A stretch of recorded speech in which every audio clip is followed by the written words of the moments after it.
യഥാർത്ഥത്തിൽ ഈ മത്സരത്തിന് ഇറങ്ങുമ്പോൾ ഈ ഇന്ത്യ അടങ്ങുന്ന ഗ്രൂപ്പിൽ പാകിസ്ഥാനെതിരായ മത്സരം നടന്നില്ലെങ്കിൽ പിന്നീട് ഇന്ത്യക്ക് കാര്യമായ എതിരാളികൾ ആരുമില്ല. യഥാർത്ഥ മത്സരം ഗ്രൂപ്പ് 8 മുതലാണ് തുടങ്ങുക എന്നൊരു ഒരു ധാരണയുണ്ടായിരുന്നു. യഥാർത്ഥത്തിൽ ഇന്നത്തെ ആദ്യത്തെ മത്സരം എന്നാൽ അങ്ങനെയായില്ല. ഏകപക്ഷീയമായ ഒരു മത്സരം എന്ന് പൂർണ്ണ അർത്ഥത്തിൽ നമുക്ക് വിളിക്കാൻ കഴിയില്ല.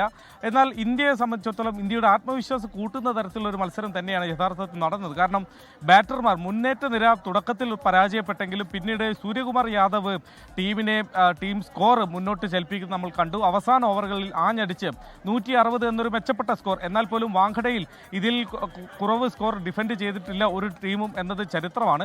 എന്നാൽ ഏറ്റവും കുറഞ്ഞ ടോട്ടൽ ഡിഫെൻഡ് ചെയ്തു എന്നത് ഇന്ത്യക്ക് ആത്മവിശ്വാസം നൽകുന്നു.